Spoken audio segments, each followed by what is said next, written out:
I've got to have it pulled up to where I can do it. Let's see. I'll just wait for you to deliver a line and I'll go for it. Okay. No. Nathan, when are you going to exit your audio or your video? Oh, it's live. There we go. We live? We're live. Great. Hey, welcome to our second ever discussion of the 10 Commandments by Peter Lightheart. This summer, we're doing some TVCI read-alongs. We finished one recently through Jen Pollock Michelle's Surprised by Paradox, and this is week 2 of our discussion of the 10 Commandments by Peter Lightheart. Glad you're here. My name is Nathan Campbell. I'm a minister here on staff with the Village Church Institute. I'm joined by my friends and colleagues, Mason King and Elizabeth Woodson here on the screen. Jen Wilkin couldn't be with us tonight, but she will hopefully join us again next week for our continuation of our discussion of the 10 Commandments. So just to kind of frame this discussion up a little bit, the 10 Commandments are something that's really pretty well known. I think all of us, whether you are a Christian or not, are familiar in some ways with these 10 Commandments, or as Peter Lightheart also calls them, the 10 words. And these 10 words are not just do's or don'ts, but they're also descriptions about who God is or our way in the world. And so today we're going to be diving into commandments, or the words 3 through 5.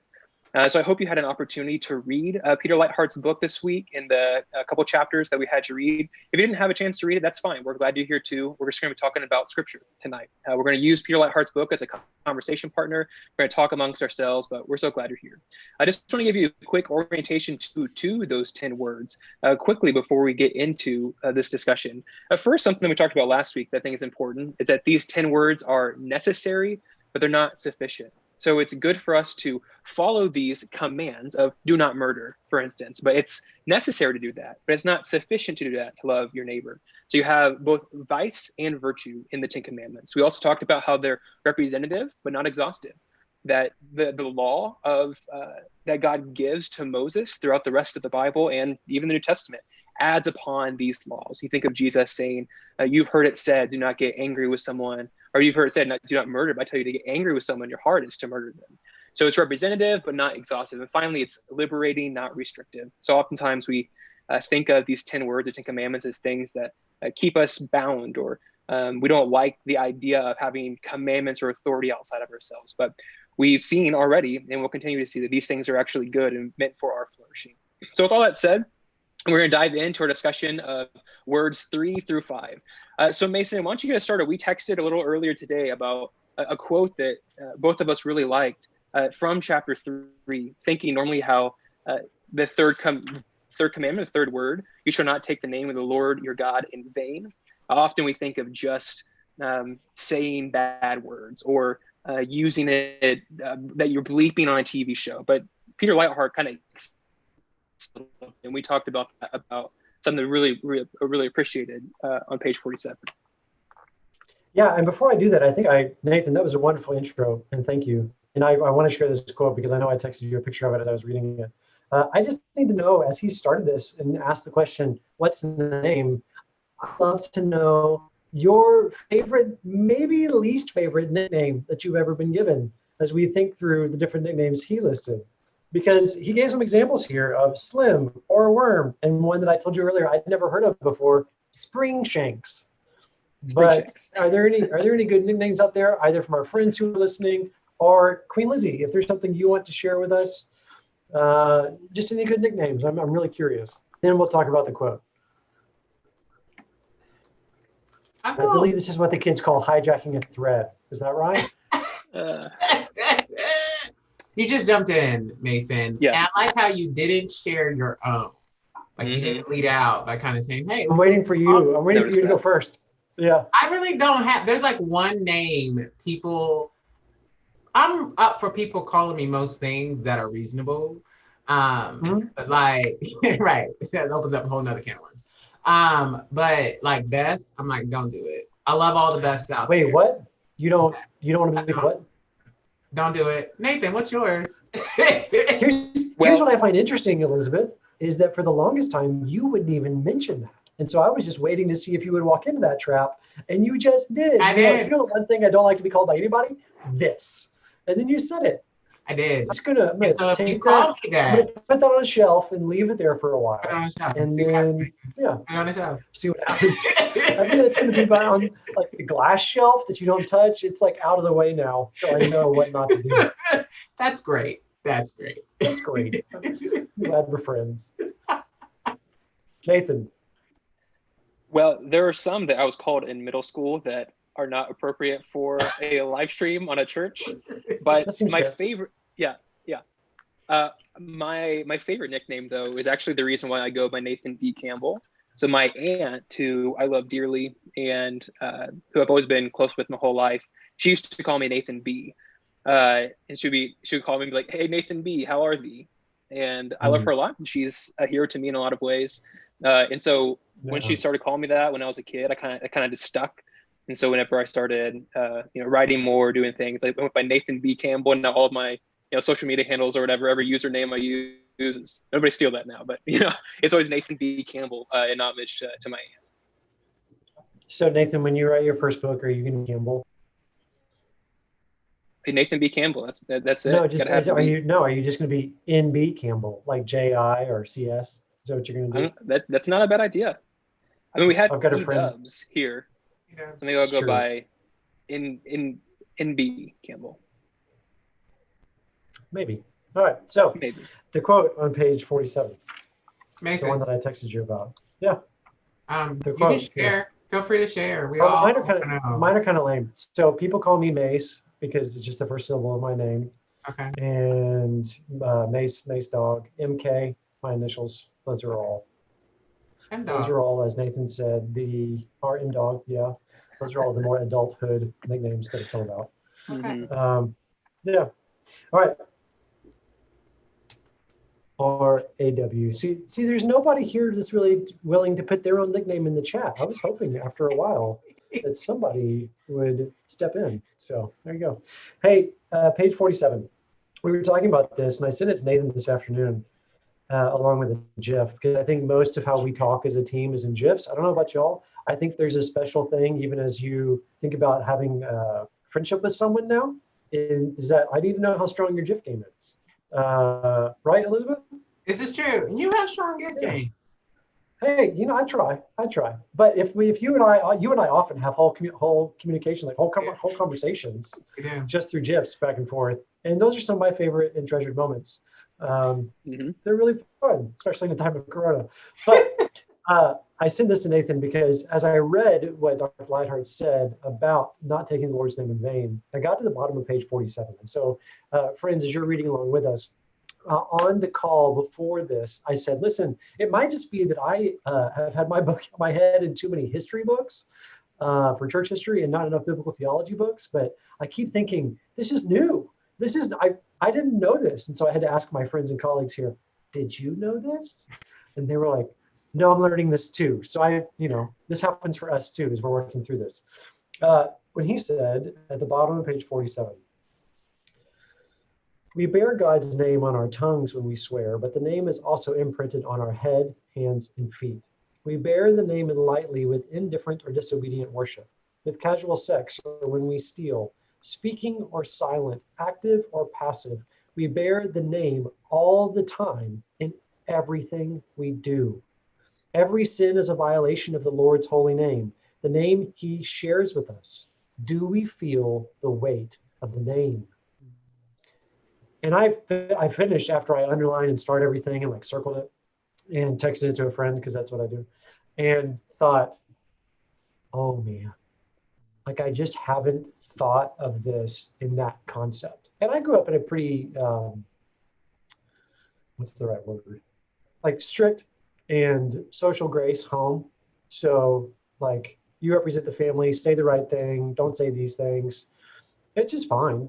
But I've always thought of this in my Baptist heritage as, you don't say the Lord's name in vain. And it felt like he was like, yeah, and I'm going to raise you about 1,000% on what this is. And I've been sitting with it for the rest of the day since I've read that. Of do I feel the weight of the name? Bearing the Lord's name and what I do I feel that? So I wanted to talk about that. Would love for you guys to chime in. We got friends in the chat that want to chime in. Now we're starting to get some nicknames. Thank you, Bro Tamu, Brittany Logan. Yeah. So, what do you think about that concept? I think it's because if you finish out that sentence and it goes over on to page 48, he's like, do we feel the way of the name or do we treat it as empty breath? And just, we don't think about how we represent the Lord and the weight of who he is, that it's active or passive. It's everyday life. And so it's like any time that we are operating in a way that dishonors the Lord, we are in some sense taking the Lord's name in vain. We dishonor him. And it just raises the bar so high. It's like, do I even live in that mindset that I am aware of my thoughts and actions, active and or passive? Because sometimes we're like, hey, it's just what I do, but it's also what we don't do that applies to this. That I am dishonoring the Lord. And do we even really care? Because many times we might not feel, I think we're consequences people. So I don't experience consequences for this. We do, but we don't feel it. And so it's not in the front of our minds. And it just is, to me, it was extremely convicting because it's like, this should be on the forefront of how you operate in the world. And many times it's not.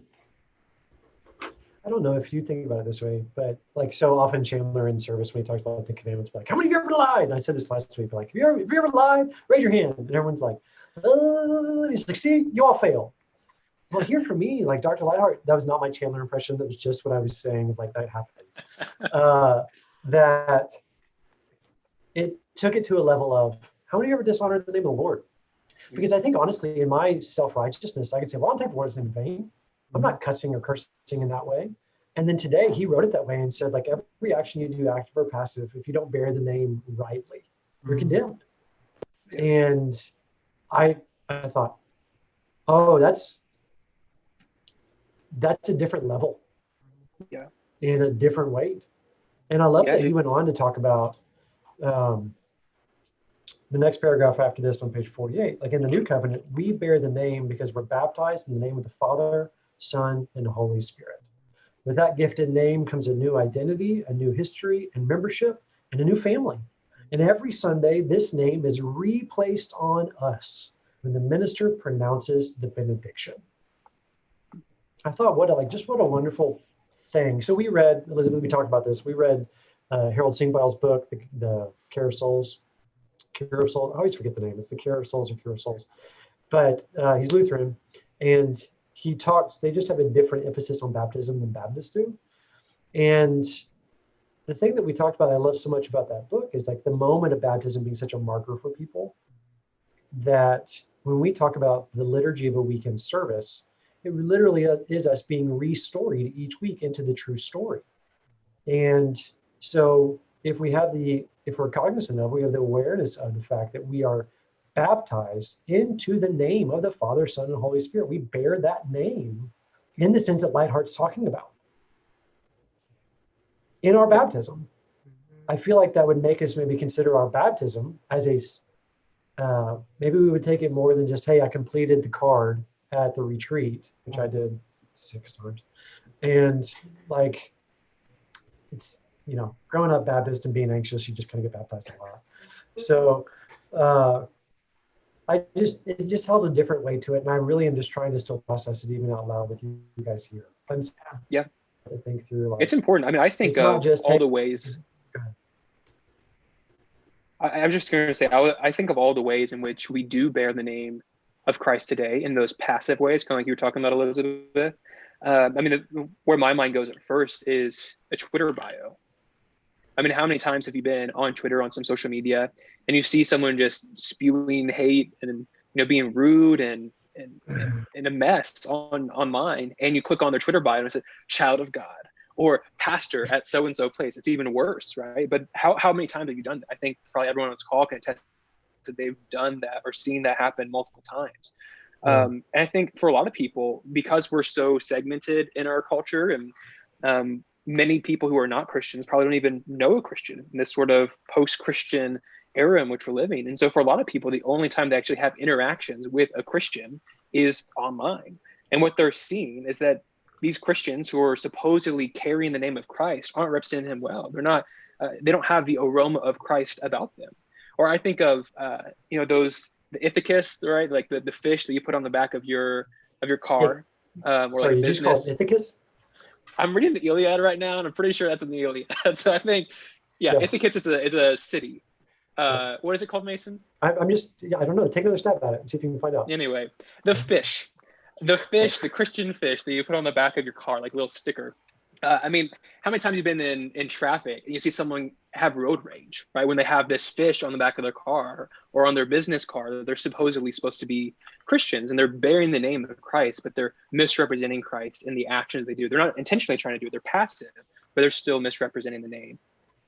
When I think about, and kind of what you said, Nathan, is just this, because there's certain dynamics of our American Christianity that I think add to how we don't feel about the weight.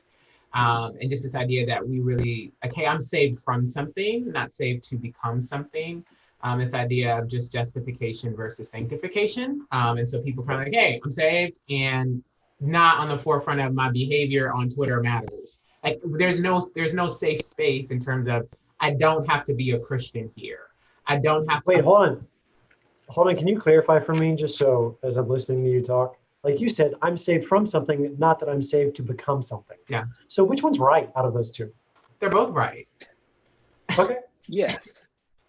And I think, thank you, Mason. Asking. Yeah, and I think it's the idea that we emphasize one or the other, and so we are saved that in such a way that reunites our community with the Lord, but we're also that relationship calls us to be something, and that's that sanctification process. And I think also about how we don't have an honor shame culture in America, and so kind of this idea of the weight of the family resting on you, and I see that dynamic in cultures that do have honor shame versus we don't have that dynamic as much in America, and so the weight of the community that I'm a part of or the name that I'm attached to isn't as natural to rest on us as being weighty or important, because it's just, I'm responsible for me and my own actions. I'm not responsible for anybody else. Yeah, I think that's a really big concept as you think through like individualism versus collectivism. And I mean, what you've just said with honor shame versus Western civ and individualism. And thinking through, Carla and I've had this discussion a lot in time of Corona of like, what is it to limit my action and freedom for the good of someone else, which is really just what classical virtue is. Like classical virtue is, I'm a certain kind of person and I do things that benefit the whole before they benefit me, but in benefiting the whole, they also benefit me. And so you can get into a lot of side discussions on that one, but it's like, the virtue is that I do this because it's good for everybody, or I do this because this is the right thing to do. And even at cost to myself. And we live in a culture that will often give freedom and think it virtuous to say, I do this at little cost to myself because it is good for me. Right? You agree with that? I think that's right. And that is at cost to other people because we don't want to be bothered. And I mean, it's not how we're supposed to live, even in this. And then when we get in the next chapter or 2 chapters about honoring mother and father. Yeah. Before we move off the chapter on the names, I would love to, just for a moment, bring it back to the actual speaking of the name. Because even though I think Lightheart helpfully kind of corrected most of our understandings about taking the name of the Lord in vain or bearing the name of the Lord, I think there still is something to be said about rightly speaking the name of God. And as you guys know, I'm constantly reading through Herman Bavinck, and just recently in volume 2, I came across a section. Yeah, Herman Bavinck. He was a theologian. Anyway, he has this big. There it is. He's using it. The money shot. He has this big chapter on the names of God and how the names that God gives us are really important because they're revealed from God Himself. Lightheart kind of talked about this a little bit, that all of us receive a name. Our parents name us, or your community names you, something like that. But in in God's economy, he names himself. He reveals what he is like through his names. That's right. Like there was a quote that I wrote down from Bob Inc. that I really like. It says, God is what he calls himself and calls himself what he is. So if God gives us who he is in his name, and we disrespect that name, or we belittle it, or make it into some sort of mock for a quick laugh, a cheap joke, we're missing out on who God is fundamentally, because who God is his name. Yeah, it's good. Yeah. Even as he talks about like receiving a name, like God doesn't receive a name, like he has his name. We receive a name from him. And there's a line in here where he talks about I'm trying to think exactly how he framed it, but he called it like the demonic independence of not wanting to receive. Yeah. And I feel like I've wrestled with that often out of pride. I'm trying to find out where it is. But I've wrestled with that out of pride often in life. Like, I don't want to receive things. I want to claim and achieve things. And even when you think about like all that God has given to you to be received, and just the position of dependency that places you in, even your own name, like your life, your circumstance, where you are, there's so much humility in being created that we want to move away from. But in realizing that he is uncreated and then gives to us freely, like we can just, the author of Hebrews says, like, what do you have that you didn't receive? Why do you want more? Everything you've been given, everything you have, you've been given. And I'm often shocked at how quickly I forget and don't want to receive, but want to produce. I just like the way he phrased it. It might be in this chapter or not, if someone can find it, but I really enjoyed that. Yeah, that's important. I mean, I think, again, we just taught the book of Acts recently, so it's kind of on the front of my mind. But thinking about Acts chapter 11 and the sons of Sceva, if you remember them, they're these Jewish exorcists who hear that the apostle Paul is healing people through, his handkerchief even. Like there's this really amazing work that is being done by the Spirit through Paul. And these sons of Sceva hear about it and they say, hey, we want to get on the action. And so they start going to demonic people and say, in the name of Jesus, who Paul proclaims, I command you to come out of him. Right? And they're like, who are you? We know Paul, we know Jesus, but yeah. Like, I mean, how many times do we see that too, where we try to use the name of God in order to accomplish our purposes, right? I mean, you think of all those viral videos that come around of someone just blowing COVID away, right? This sort of, I declare this is going to happen, and it happens. There's some crazy things out there, but it's this name it, claim it sort of prosperity gospel, where people use the name of God and think that just by sort of uttering these syllables, sort of like witchcraft, that it's going to accomplish whatever they set out to be. But God's name can't be used like that, because God is creator and we are a creature, and we can't command him to do anything. That's good. Yeah. Okay. So the name of God, commandment 4 or word 4 is about the Sabbath. Something that, as we talked about before we got on the call, how important it is, especially in this time of COVID-19, where all of our rituals and rhythms are kind of thrown off kilter. So I'd love to just have a conversation about that, about what Sabbath looks like in general, but even more specifically, what Sabbath looks like here in Corona time. And we even had one of our friends in here say, hey, when you get to this chapter, we would love to hear, what your Sabbath looks like. It says Malia. What practical, intentional rhythms do you put in place? So when you think about Sabbath, especially Sabbath in a time of Corona, what do you think about?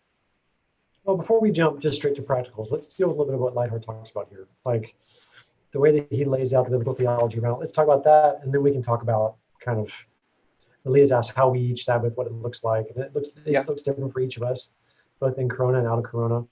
And so let's deal with what he's talking about, the concept of it, because I've read a lot about this topic and tried to study and think through it. And there's also often a lot of confusion for people around, hey, I'm a Christian, do I need to do this? Is it commanded? Is it suggested? What's the thing? And people get confused. And then they get confused of, is it Saturday? Is it Sunday? Like, what does it look like? How am I supposed to, is it strict, like sundown to sundown? Is it an hour? What does that look like? So I'd love to hear what you guys thought in the biblical theology in the chapter with Lightheart here, and how he teased it out. I think there are two quotes on page 57 that stood out to me in terms of the biblical theology of Sabbath. And the first one is at the top. Israel does something, nothing, on Sabbath to memorialize creation as an enacted reminder to Yahweh to bring creation to fulfillment in a final Sabbath. And so as he unfolds this idea of it being a memorial, a reminder of what God has already done and a reminder of what he has promised to do. And so in some sense that it's even the same thing as we talk about the Lord's Supper. It is a reminder for us to reorient ourselves to what is true and what is valuable in this world. And then that brings me down to the second full paragraph towards the end, where he says that Sabbath serves as a weekly recognition of human limitations and God's generosity. You got a smile on your face, Nathan. And so why can't I smile? You are free to smile. You are. I'm sorry I took that from you. Thank you. And just that we need to be reminded that we live in the limitlessness of God, that we need him, and that if we're left to us, we will go 7 days a week, or we will push other people 7 days a week so that we can live in ease. And he talks about some of that too, of how we have life rhythms that inhibit other people from observing Sabbath and how we're responsible to lean in and correct some of those. But to me, it's just like it memorializes what Christ has done and celebrates creation and celebrates the beauty of all those things. And we have a hard time remembering sometimes. So there's this aspect here of you can observe the Sabbath, but also Christians, even in Hebrews, it talks about like we live in Christ's Sabbath. And so he deals with this on page 56, like second full paragraph, our first full paragraph, second paragraph. And this has been a debate throughout church history, as he shows here, that Augustine actually had two views, as it looked like. The writers are correct that the command requires more than abstinence from work. Christians live continuously in Christ's Sabbath. So there's an aspect of that we rest in the work that Christ has done. Like it's completed. He's done it. He has redeemed us. And so there's a way in which like that there's a now rest and a final rest in Christ. And there is a now striving that we need to cease from and a final striving that we will not have to ever think about again. And then there's also that I turn my phone off once a week, right? So I'm trying to just build out some categories here as you're thinking about it, because hopefully more than once a week. But as you're thinking about like, okay, there is a positional place in my life where I rest, where my soul can rest in the finished work of Christ. Then there was also a formational rhythm in my life that I remind myself. So Elizabeth, you said we live in the limitlessness of God, but we live in the limitedness of our nature. And like we are just, it's the creator creation distinction, creator creature distinction that is so fundamental. Talking about biblical theology as well, just some of these major themes of Sabbath. At the very end of the chapter on page 60, it talks about, last paragraph, Yahweh's rest is royal. After battling Pharaoh, the divine warrior enjoys victory. And that idea that you kind of hit on a second ago, Mason, it's something that I kind of been workshopping. I love it, just workshop right now, so I'd love to hear what you guys think about biblical theology of it. But thinking about our work, because Sabbath deals so much with our work. And where do we see work show up? Well, first in Genesis 1 and 2, right? Adam was created to work the garden. The work was created to be good and something that brings flourishing to this world, brings order out of chaos, and something that was great. But then sin is introduced. And what happens when sin is introduced? But thorns are introduced as well, thorns and thistles. That's the consequence of the fall, that work now becomes hard, work becomes difficult and laborious, and will prick you from time to time. But thinking about how Christ wore a crown of thorns, and that's something that I've really been kicking around, is that why do we even have thorns to begin with? Well, because our work has changed fundamentally. Our work is now toilsome and has these thorns in them, but Christ took upon himself the crown of thorns, thereby redeeming our work And when he did his work on the cross, when he took the full wrath of God and breathed his last, and he rose from the dead, he redeemed our work. And one day we'll get to a place where work is again redeemed and restored. That we're not being saved to sort of like have this eternal nap, but we're saved to eternal work, eternal rest. And that rest now has this work element in this new heavens and new earth in our physical bodies. We don't have really concept for this because all the work that we know post Genesis 3 and where we're living right now is where we have thorns and thistles and labor in our work. But work is something that's created by good and by God and is good. And because Jesus took the crown of thorns specifically on himself, that he redeems the gift of work. That's really good, Nathan. Yeah, I think it's work for so many people is such a really hard and sad space. And so I think to think that which is hard will be redeemed. And I don't think sometimes we think about the redemption of just what we do every day, or sometimes we just think, oh, I won't work. Like, I'm never going to work again. That's what heaven looks like. It's like, no, you will actually work, but you will enjoy it. And like all things, it will be redeemed and beautiful, meant to be what it was supposed to be from the beginning. Which, if you think about this, the way you read people on this, when they talk about work and fulfillment and work, that the last 100 years has really seen a shift from this is what I do to what I do is who I am. And so now you have people who are like, well, I don't like my job, which means I don't like myself, which means I need to find a different job or reinvent myself. And I lack contentment, where for a long time, a job is a job. And there's still a lot of places where a job is a job. And it's a real luxury to say, well, I don't feel fulfilled in what I do. And like it's a relatively new thing in the scope of history to say, hey, my work doesn't fulfill me, and so I'm going to go do something else, or my life doesn't have meaning because my work doesn't fulfill me.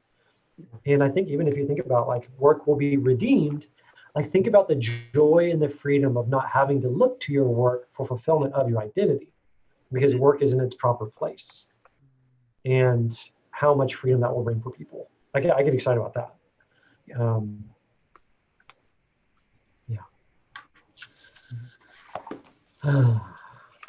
Man, he's just a good writer. Can we talk about that? The way he phrases stuff in these chapters, I'm like, okay. Yeah, so, something I was going to say something you mentioned earlier, Elizabeth, about how work is really hard for a lot of people. I thought that was a really interesting idea too. Page 59. You kind of mentioned earlier too, and something else you said, but kind of like midway down, it says, in our society, leisure is a monopoly of the rich, while the poor have to work multiple jobs to eke out a subsistence living. And Sabbath redistributes and equalizes rest. And that idea of Sabbath way of life as justice, I think is also really interesting, because I mean, in scripture, well, it's not in Exodus 20, but in the second giving of the law in Deuteronomy chapter 5, the law actually kind of expands on this. And I'll let me just read it for a second just to remind us of what it says. But Deuteronomy chapter 5 says, verse 12, observe the Sabbath day to keep it holy as the Lord God commanded you. 6 days you shall labor and do all your work, but the seventh day is a Sabbath to the Lord your God. On it you shall not do any work, you or your son or your daughter, or your male servant or your female servant, or your ox or your donkey, or any one of your livestock, or your sojourner who is within your gates, that your male servant and your female servant may rest as well. You shall remember that you were a slave in the land of Egypt, and the Lord your God brought you out from there with a mighty hand and an outstretched arm. Therefore the Lord your God commanded you to keep the Sabbath day. And that idea of one here, I think there's economic implications and there's ecological implications. So it's economic, and it's your male servant, your female servant. It's an agricultural society, so it's the very thing by which they're receiving income from. So by putting down your work 1 day a week, that has to have economic implications, right? And to say, like Elizabeth said earlier, that we don't just allow the working class to serve us on our Sabbath, and allow the thinking class or the ruling class to kind of set back and allow you to serve me, but the male servant, the female servant also get rest. But who also gets rest is your ox and your donkey, any of your livestock. That's also something I don't think we talk about a lot either. I mean, again, if we're playing TVCI bingo, I feel like Wendell Berry also comes up every live stream. but I love Wendell Berry. Wendell Berry is a farmer from Kentucky, agriculturalist, and he talked about this a lot, about giving the land a rest, and how this is sort of this ecological resting, not just of human beings, but also of your ox and your donkey and the land itself. And that's kind of like some of the biblical theology too. We don't have to get into that, but like the 6+1 with that Lightheart mentioned early on, about giving the land a rest, the year of Jubilee, that type of thing. But anyway, all that to say, there's economic and ecological implications to this commandment. Yeah, I think, oh gosh, I just lost my thought. Lost your choo-choo? I think it's what we define rest as. And we might have talked about this before. I think people are like, hey, I just get to take a nap, if that's rest. In the Bible, naps are great. I love nap ministry. But the Bible has this deep sense of shalom. And so what does it mean for things to be at peace and everything to be the way it should be? And that we are responsible for each other. Like Jen has talked about it before we talked about it, that the Lord is developing us as a unit, the Big C church, into something. And so it's just that I'm concerned about my neighbor and my neighbor's inability to rest because of the overconsumption of the world that we live in. And I seek to correct that. So it's not just that I see it and I feel bad about it, but I'm leaning into it. And that's where we see justice pop up, is because justice helps us celebrate Sabbath, because it points us to that shalom, that peace, that wholeness, not just for us personally, but for everyone around us. It's good, Deb. Yeah, if you allow me, I was reminded of a Wendell Berry poem. He's one of my favorite poets as well. He's an essayist. Are you about to read a Wendell Berry poem on the TVCI read along? Just a snippet. Bring a snippet. Come on. So it's one of his poems from 1999. He has this, where is it? He has this book called This Day. It's collected a new Sabbath poems. It's one of my favorite books of poetry. But anyway, he wrote them a lot on the Sabbath. He's a Christian, and he would often Sabbath out in nature and write about those things. But anyway, this line I was reminded of says, "Again I resume the long lesson. How small a thing can be pleasing. How little in this hard world it takes to satisfy the mind and to bring it to its rest." And he goes on after that, but just the idea of the long lesson. I think of all the commandments, I think this one for me personally is one of the hardest ones for me to actually implement in my life. And I imagine that I'm probably not alone in this sort of gig economy that we live in, where everyone has multiple jobs. And you have your 9-to-5 jobs, and you have your side hustle when you go home, or you have a family that you take care of, or your yard that you take care of, your house, all these things. We're constantly being told to produce. We're constantly being told to do more and to do more and to do more. And it feels like this sort of never-ending cycle. And I feel like I get caught up in that all the time, whether it's my own personality or it's just sort of the sort of zeitgeist or culture that we're living in. But Barry calling it the long lesson, and someone who has thought so hard and long about that, and how he's like, hey, I'm still learning this. And he says too, like, how small a thing can be pleasing. Just like you said, Elizabeth, like sometimes Sabbathing does mean taking a nap. Like I always, when people give me a hard time for it, I say, hey, Jesus napped. Jesus napped in the boat when his disciples found him. So if Jesus does it, I want to do it, right? What would Jesus do? So, those small pleasing things. And I just find seems difficult. Yeah, I bet it was. Yeah. Yeah, I'm sorry. I didn't mean to cut you off, man. Like, you're fine. I was cracking a joke. I've been cracking a lot of jokes tonight. Sorry, everybody. Let's talk about Sabbath. So Malia asked the question, what does it look like for you? And as you're thinking through like the stress around this, like I can remember sitting on my counselor's couch about 4 years ago. And I grew up with my father, who knows one work speed. Like my dad just works, and he can do a lot, does a lot. And I remember sitting on my counselor's couch going, I know this is the model that I saw, and it's not a bad model, but why do I feel like I always need to be doing more? Like, why do I feel like I need to have something else to do? And I mean, like Carla and I were having a conversation yesterday where it was like, okay, here are the things that I've got in the next 2 weeks. And then here are the things I've got lined up in the next 5 years. And none of them seem to be going away.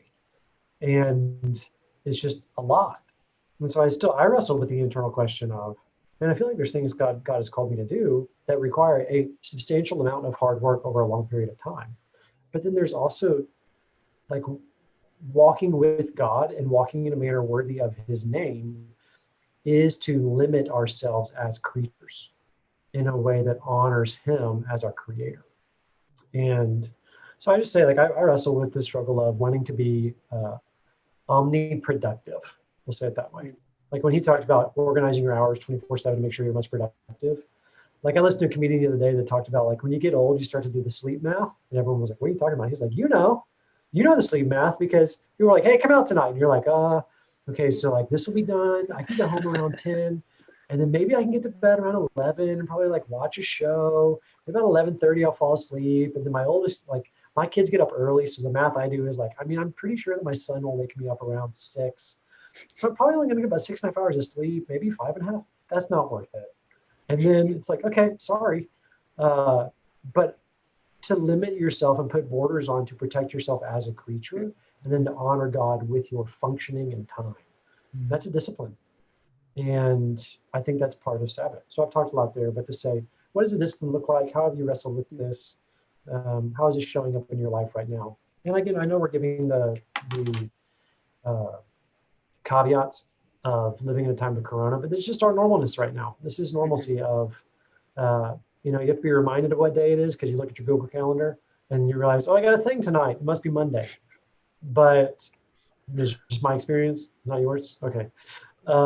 So think about like, what does it look like for your week right now? I'd love to hear your answers. And Malia would as well. For me, it usually looks like resisting productivity. And just, I might not be able to hang out with my friends. I think a part of Sabbath that I really have enjoyed learning about this idea of celebration. So it's not that we just kind of cut all the lights off and sit in the dark for 24 hours, but that we celebrate God's creation. Yeah. It's community, which is food, which is the beautiful things of this world. And so right now with coronavirus, I'll probably be on the phone talking to my friends and enjoying life with them and with people who I may not have been able to catch up with, or I have a best friend here in Dallas, and so we'll go over to her house with a good old face mask on and just have a good conversation.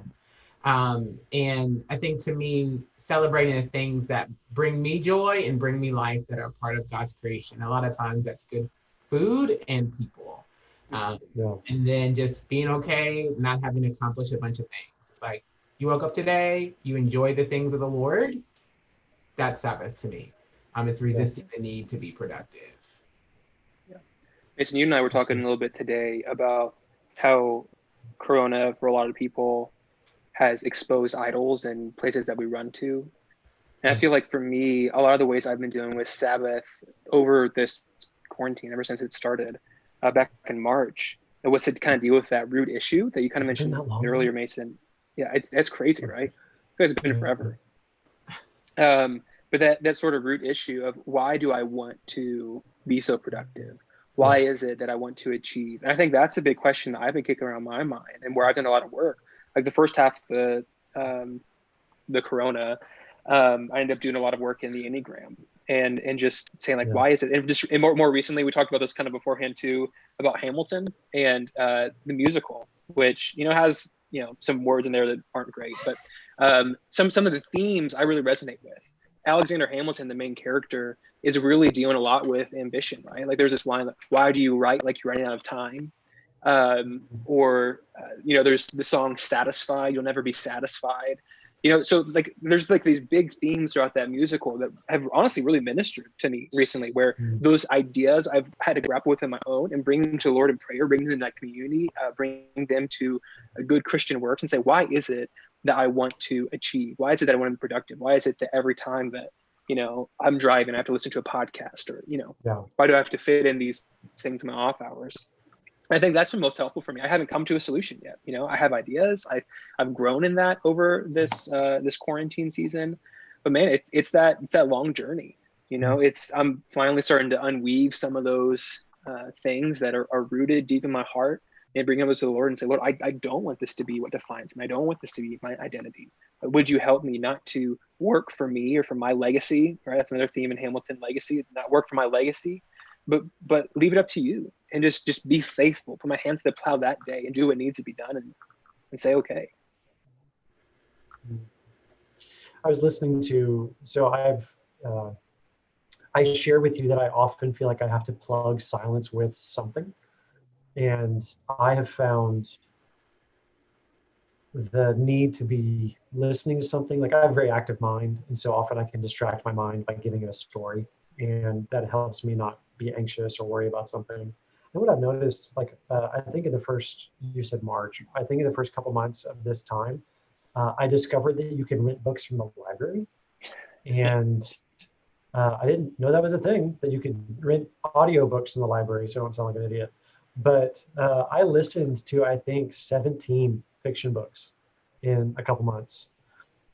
And 2x speed, my favorite author, I cleared out his whole library while I was washing dishes and cleaning the house.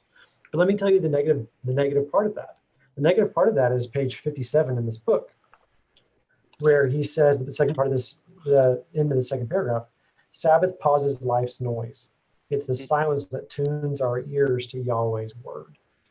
And I was doing yard work this weekend, and I've tried to really limit the number of podcasts I listen to these days, but I do listen to Cal Newport's podcast. And Cal wrote Deep Work and Digital Minimalism, which are two strains of thought that I run in. And he talked about how Jobs, when he created the iPhone, had a very different impetus for creating the iPhone than what it's become. And I think there's so much of our culture that feeds up distraction and noise that I really honestly think is against God, and think it is more noise, more media, more consumption, less availability to hear. And God's not gonna, like, he's got a still small voice that he's speaking in. He's speaking through his word. He's spoken through his son, and he's given us his message, and it's there. But we are so prone for distraction that we want Netflix, and we don't want to think hard, and we don't want to be formed. We'd rather be comfortable. Yeah. We suddenly have 15 minutes left, and we're going on rabbit trails. Sorry. Go ahead. There's a quick thought I want to chase down real quick that relates to that, about wanting to, retreat into Netflix. And it's the idea of working in 6 days and Sabbathing on the 7th. I wonder if part of the reason why we're so prone to watch Netflix every night or to quickly go to our phone is because we want that Sabbath rest to last the entire week, where we think if we can just have bits of the Sabbath over all 7 days, then that'll be more restful than actually having one day of full stepping away from my work. Because it's a lot easier to check out and watch Netflix or to scroll through your phone or whatever you do to distract yourself than it is to actually rest. And so I wonder if that's part of it too. I don't know if it is, but I wonder if that's part of it, is that part of it is actually working those 6 full days and working really hard, so that knowing the entire time that you have that 7th day waiting for you. You have that 7th day where you can kind of hands off. And, you do what Hauerwas says on page 59, like, you just refuse to show up, which is really countercultural. So we got 12 minutes left. We want to end on time. I'm not trying to move us away from this. I do want to talk about Sabbath, though. So Elizabeth, you shared, hey, I celebrate, I rejoice with friends, I listen to good music, I dance in my apartment, I eat good food.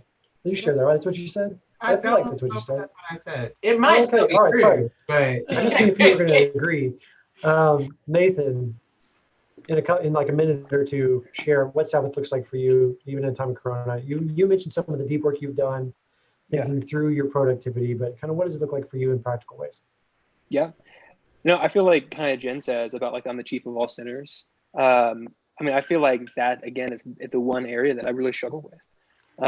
So there have been those times where I've spent the day, or I often, like, every Lent, I give up social media, or I call it like any sort of passive media.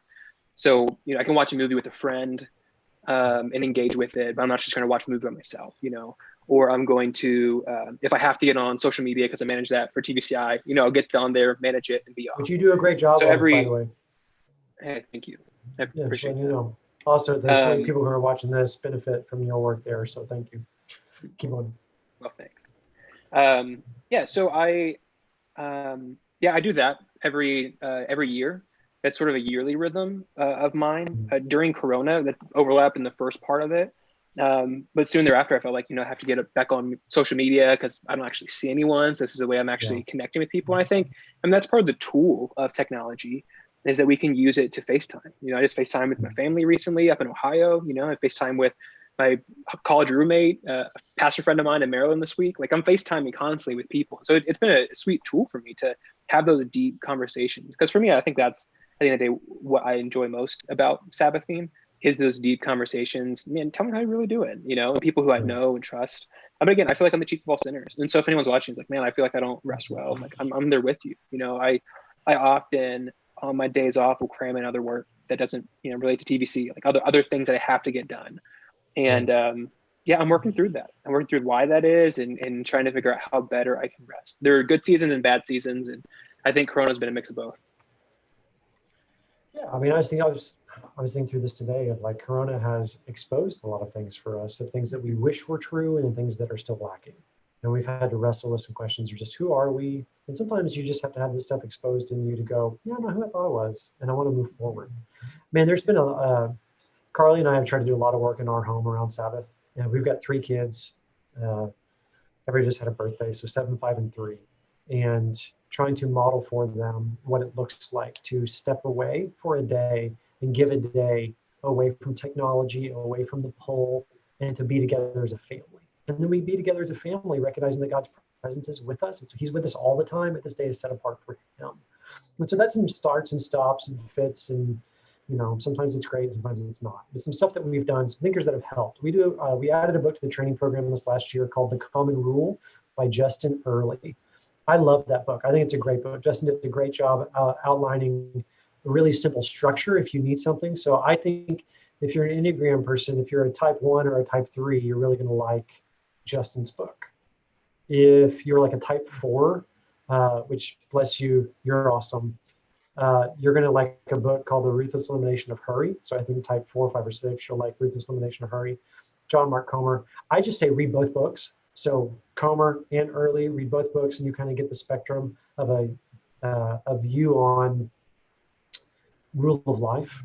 And then I'd say the guy who is like the father of this conversation in the modern sense is Pete Scazzaro, who wrote The Emotionally Healthy Leader. And his book, The Emotionally Healthy Leader, and his podcast are the same title. You can get a lot of the content in the book on the podcast for free if you listen long enough. But it's like Pete has done the work. Like, he's just done the work. Yeah. He's not a 35-year-old with a 7-year-old kid who's like, how do I find this? He's in his 60s or early 70s. He's raised children. He's done the work to go, you know what? This is why I did that. These are the decades I've spent in these habits. This is the fruit it's borne in my life.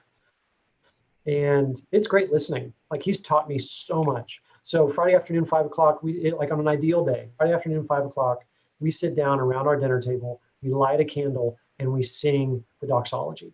And then my kids fight over who lights the candle and who blows it out. And then we try and remember who's going to do it the next week.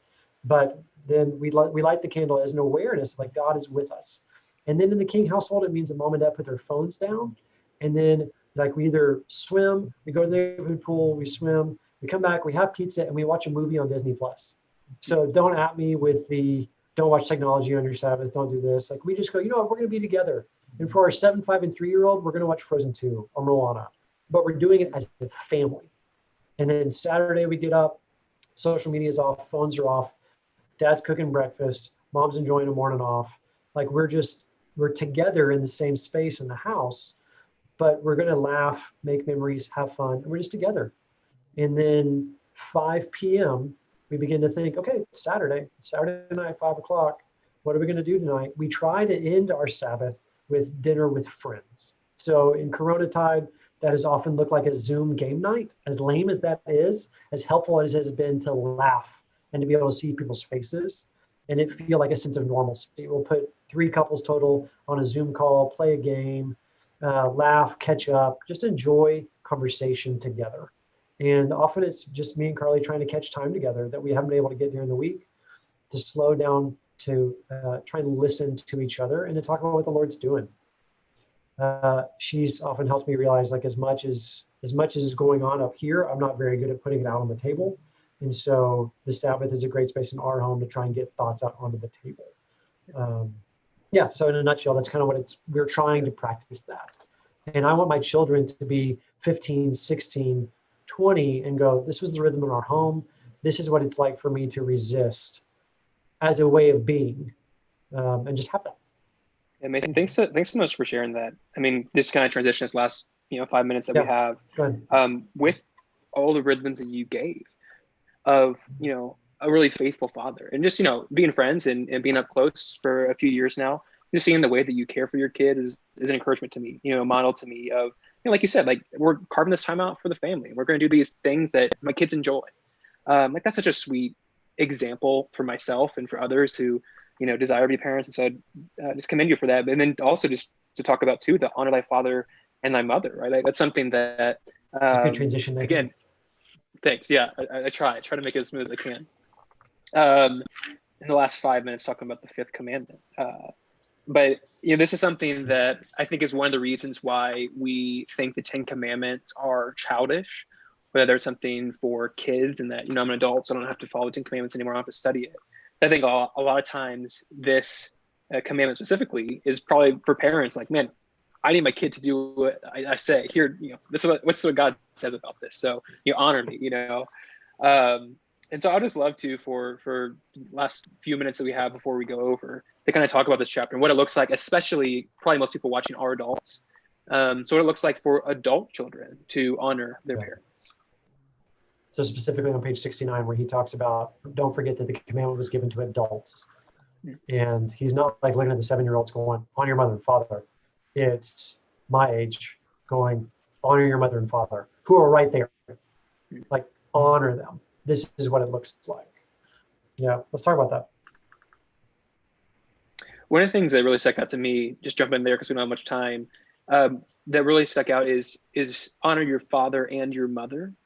Like that it's both genders who are to honor, and that both father and mother have authority. And I think that's also really important for us to remember and to keep in mind. That's not just the father. I think sometimes in our circles too, we can think, oh, it's just the father who has this sort of respect me sort of thing. But no, we're called to honor and to respect our mothers as well. And not just mothers in our nuclear family, but I think something that he points out as well is how we're also saved into a larger family. And like you think about Jesus, who says, here are my mother and my brothers. We have spiritual fathers, spiritual mothers in the church. And so what does it look like for me as particularly a younger man to defer, to live in the authority that God has given me? I think like 1 Timothy 4, where Timothy is probably 30 to 40 years old. So he's young, but he's still living into his pastoral authority. But he's still saying, hey, I want to honor, 1 Timothy chapter 5, I want to honor those who are older. You think of 1 John, honor the older men, right? So what does it look like for us to honor not just our biological mother and father, but also our spiritual mothers and fathers? I think it's he talks about, we revisit this idea of weight, and so especially when he talks about how do we honor our parents mirrors how we honor the Lord. And so this is fun for me because my parents watch this, so this answer needs to be really great. Hi. Hi. We're so glad you watched this. We love Elizabeth. She's right there on my. We love Elizabeth. Thank you for letting us get to work with her. She's such a joy. Hi. And it's like we honor them by listening to them. I think this one stuck out to me. It's like, whose words weigh more, your parents or your Instagram friends? And in a culture where we don't like hierarchy, we don't like authority, he starts the chapter off by saying some people deserve to be listened to more than others. And just this idea that we seek to do these things, not because they always feel good, but because they lead us to the path glorifying the Lord, as we seek to be in appropriate relationship with our parents. So that one, do we give the appropriate weight to who they are, the life they live, and the role that God has given them in our lives? We don't choose our parents. In some sense, God has chosen them for us. And so do we honor that assignment by honoring them? Yeah, so language I was trying to mention earlier, I'm going to jump in, sorry, really quick. Language I was trying to mention earlier, Catherine Elizabeth, which is put in here, like the satanic myth of self-creation. So I was like, the demonic myth of independence. by teaching that unchosen relationships have moral weight. And you think about how, like, I think about my kids all the time and think, great, that's going to be something for your therapist to talk about in 15 years. Like, okay, like I'm learning how to parent, and I realize I am incomplete and insufficient, and my weakness, you're just going to bear the weight of it. But like thinking like God has given us these relationships to steward and to not be mad about or bitter about, but to be thankful for. And in a lot of ways to honor, and I'm by no means saying these relationships are perfect, because we are all imperfect people dealing with each other. But to realize like there's something good in the way that God has put this together, and we need to honor these individuals and care for them. Yeah. That's great. Yeah, I think that's a good place to end. It's 9 p.m. So I want to thank you guys for joining us for week 2 of our TVCI read along. Just a reminder, as you guys are coming across quotes that you love in Light Heart's book, feel free to share those with us. We'd love to know what's resonating with you, even those of you who are watching the stream, not live, but maybe after the fact. We know we have friends Like all over the world. We have parents. people, Elizabeth's parents on the East Coast, in Indianapolis, join us. I know it's late probably for people out there, but anyway, if you find things that you really enjoy, share them with us on Instagram at TVC Institute, or the hashtag TVCI read along. We love to engage with you there, and feel free to share this with other people. Again, even if people aren't reading through Light Heart's book right now, we still think it's a fruitful discussion. Maybe you and your friends, or you and your mom and dad, can have about these 10 words. So we appreciate you guys joining us, and we'll see you next week for week 3. Bye.